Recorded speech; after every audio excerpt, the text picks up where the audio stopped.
Let's talk about TVK and offend someone else.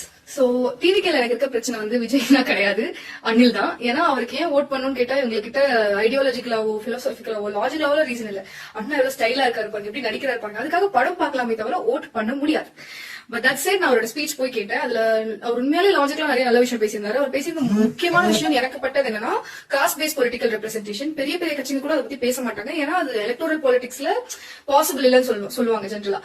But அது பாசிபிளா இல்லையாங்கிறது debatable. But that side அதை பத்தி அது ஒரு விஷயம்னு அதை நோக்கிதான் வந்து போகணும்னு நினைக்கிறதே வந்து என்னை பொறுத்த வரைக்கும் அப்ரிஷியேட் பண்ணக்கூடிய ஒரு விஷயம். அண்ட் தட் சைட் அவர் ஸ்பீச்ல எனக்கு பட்ட 2 மெயினான பிரச்சனையும் நான் சொல்ல போறேன்.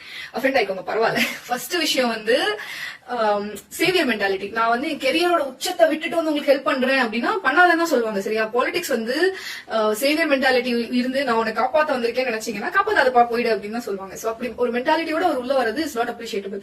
கலைஞர் ஆகட்டும், பெரியார் ஆகட்டும், காமராஜர் அண்ணா யாருக்குமே வந்து நான் உங்களை காப்பாத்த வந்திருக்கேன் அப்படிங்கிற அந்த நான் வந்து கடவுளை ஆசீர்வாதப்பட்டு உங்களை காப்பாத்த வந்திருக்கேன்ற மென்டாலிட்டி எல்லாம் கிடையாது.